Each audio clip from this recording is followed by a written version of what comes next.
Daniel Snyder.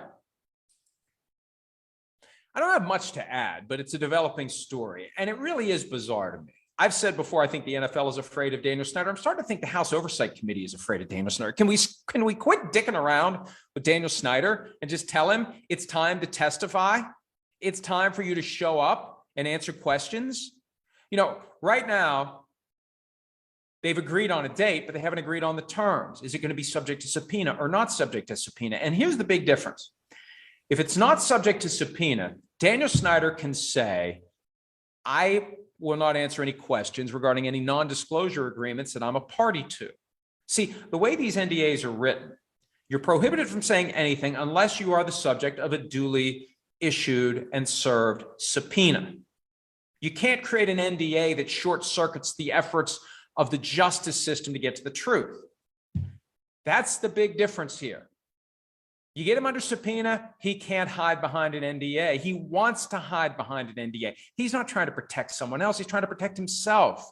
He doesn't want to talk about the incident that gave rise to a claim of sexual harassment, allegedly on a plane back from the Country Music Awards in Las Vegas. He doesn't want to talk about that. He doesn't want to answer questions about that. So if he's not subpoenaed, he can say that's the subject of an NDA. I can't answer those questions. I'm a party to a contract that says I can't. If he's subpoenaed, it doesn't work. I just don't know why they're tiptoeing around the guy. There's only so much time left. By all appearances, the Republicans are going to win the House of Representatives in November. By January, this investigation ends. And I believe, it's my opinion, Snyder's trying to run out the clock with the help of his high-priced lawyers. Run out the clock and never have to testify, because if he ever has to testify, there's no good way out of the maze for him. It's not going to work. It will not happen.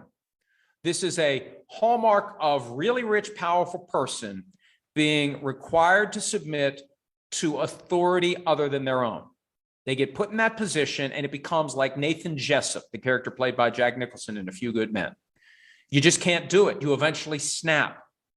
You are the one who gives the orders. You are the one who's in charge. Now, all of a sudden, you've got people telling you how to do things and what to do them. Daniel Snyder, the guy who insists on being called Mr. Snyder, you think he's going to handle it well? Do you think he's even going to realize the hole that he's dug for himself?